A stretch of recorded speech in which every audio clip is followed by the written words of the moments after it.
শিম আর আলু রান্না করতেছি শুটকি দিয়ে। মরিচ, মশলা, হলুদ সবগুলো একসাথে মিক্স করে দিচ্ছি। ভালো করে কষানোর পর হচ্ছে আমি শিমের আলুগুলো দিয়ে দিচ্ছি।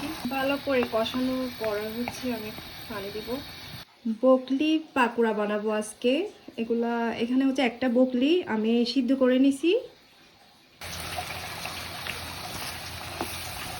শুটকি দিয়ে দিচ্ছি। শুটকির তরকারি কার কার পছন্দ দেখে কমেন্ট করিয়েন। হয়ে গেছে আমার শুটকির তরকারি। এখন হচ্ছে আমি চুলা অফ করে দিব। এসে বকলির পাকোড়া ফুলকপির চাইতে দেখতেছি বকলির পাকোড়া অনেক মজা লাগে। আমি খেয়ে দেখছি বাঁচতে বাঁচতে, কিন্তু আমি অনেকগুলা খেয়ে ফেলছি। আপনারা বাসায় ট্রাই করবেন।